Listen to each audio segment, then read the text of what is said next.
So what about the moves that they made this season, the people that they have in the fold this year that makes you say, hey, I don't see a Super Bowl contender when I look at the Bengals?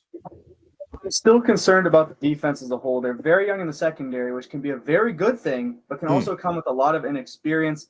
I think Mike Hilton's going to be a good piece in that back to kind of anchor the young guys as well. I think Geno Stone had a little bit of a fluky year last year. I think a lot of his interceptions were just kind of like ducks over the middle that almost fell right into his lap. Have you watched the film on Geno Stone? I've not watched the entire film, no. So one thing I'll tell you is that Geno Stone, his instincts are ridiculous. He always finds himself in the right place at the right time because of his instincts. You know, Daniel did a fantastic breakdown on this channel. If you want to have a chance to go down and watch that, where he talked about Geno Stone's interceptions. To be quite frank, to have as many interceptions as Geno Stone had last year, there has to be some luck that is involved with it. But when we're looking at it, Geno Stone was brought in here because he is a good communicator. He was able to nail down one of the more complicated defenses in the National Football League, and that of the Baltimore Ravens. I think that's a disservice to a guy like Geno Stone to say that his interceptions were fluky.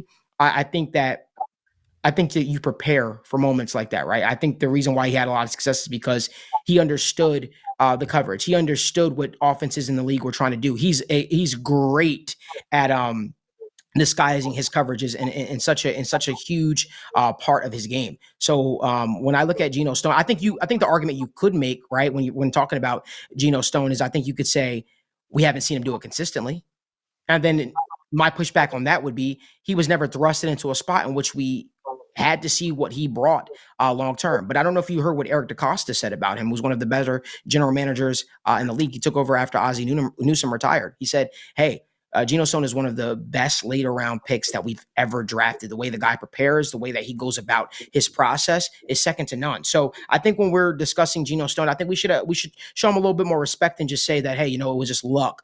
But continue, Mike. No, that's 100% fair. I didn't mean obviously every interception, but I'm saying from what I saw throughout the year, he was in the right spot at the right time, but there were a lot of balls that were thrown literally right to him. But I go on the youth, and that's the name of the game. Would you want him to drop? I'm aware, but the youth concerns me as well back there.